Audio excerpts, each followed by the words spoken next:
Yeah, baby, you are. Beautiful, beautiful, beautiful, beautiful angel. Love your imperfections, every angel. Tomorrow comes and goes before you know. Halo, selamat siang. Dengan saya Alia Putri Desti. Pada kesempatan kali ini saya akan melakukan wawancara untuk pemenuhan nilai UTS saya di mata kuliah pengantar penelitian data kualitatif.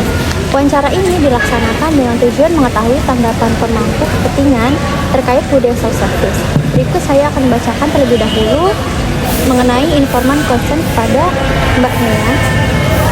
Jadi yang pertama, proses wawancara akan direkam dalam bentuk video dan audio.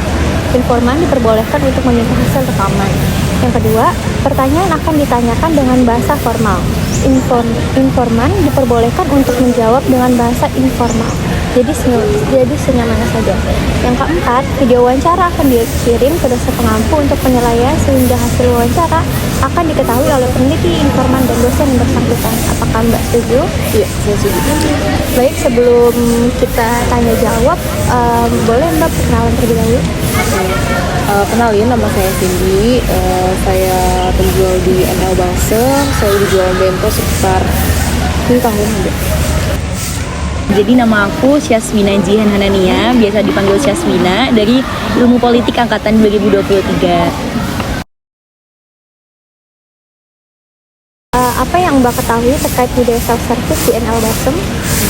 Yang saya tahu soal budaya self-service itu adalah budaya yang kayak pengunjung itu ngebalikin piring mereka setelah mereka makan gitu. Lalu apa yang Wina ketahui terkait budaya self-service di NL Balsem? Itu budaya yang ngebalikin piring atau gelas yang kita habis gunakan kepada tempatnya lagi itu. Betul. Tanggapan Mbak terkait budaya ini? Tanggapan saya terkait budaya ini sih bagus sih, karena kan jadinya pengunjung itu nggak perlu repot-repot balikin pengunjung yang selanjutnya itu nggak perlu repot-repot balikin piring. Terus juga penjual itu nggak perlu repot-repot juga ngambilin satu-satu piringnya, kan karena banyak ya pengunjung balsam setiap harinya gitu. Jadi mempermudah ya? Iya benar, mempermudah, dan juga kelihatan enak gak sih Mbak kalau misalnya piring-piring itu udah langsung bersih gitu mejanya, jadi kelihatan takor tuh atau balsam tuh kayak nyaman dan bersih aja untuk semua orang gitu. Berarti ke arah positif ya Mbak ya? Iya benar. Gimana tanggapan Wina terkait budaya ini? Jujur aku seneng banget sih sama budaya yang ada di FISIP ini, karena ini tuh menurut aku ngegampangin kayak semisal mau cari tempat duduk tuh akhirnya banyak yang kosong gitu kan. Beda sama kayak semisal aku pernah tuh datang ke fakultas lain yang dimana kayak belum nerapin self service, dan di situ kayak kerasa banget ketika kita mau cari tempat duduk yang kosong tuh pasti ada bekas-bekas makanan dan minuman di sana, dan itu bikin kita nggak nyaman gitu otomatis.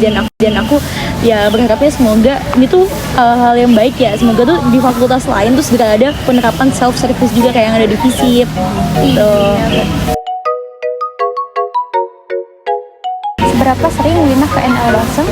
Aku ke NL Balsem mungkin dalam seminggu itu ada 4 kalian gitu ya, 4 kalian.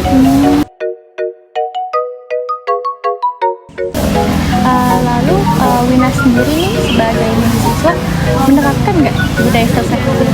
Jujur ya, kadang kan aku kalau makan di takur tuh sukanya kayak di NL Balsem, maksud aku itu kadang sukanya kayak kalau udah mepet-mepet kelas atau kayak sebelum ujian gitu ya. Dan kadang itu kalau makan gitu kan aku tuh karena mepet jadi suka lupa buat balikin, jadi kayak karena mepet jam makan sama jam kelas, jadi kayak habis makan ya udah taruh langsung kayak kita buru-buru masuk kelas karena dosennya udah datang, kadang gitu sih. Menurut Wina sendiri ada nggak sesuatu yang bisa bikin mahasiswa tuh sadar terkait budaya self-service ini? Oke.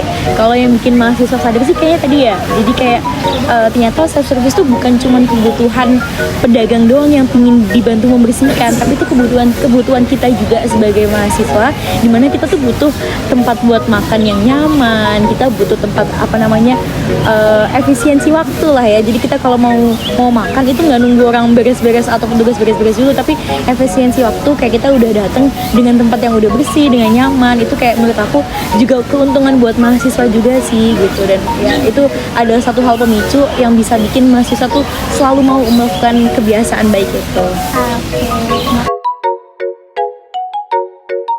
Menurut Wina nih ada nggak harapan kedepannya untuk budaya ini? Kalau harapan aku semoga aja sih anak FISIP pada selalu inget ya, gagal pada lupa kayak aku. Jadi kayak itu tuh jadi hal yang membudaya dan melekat aja gitu dalam diri kita.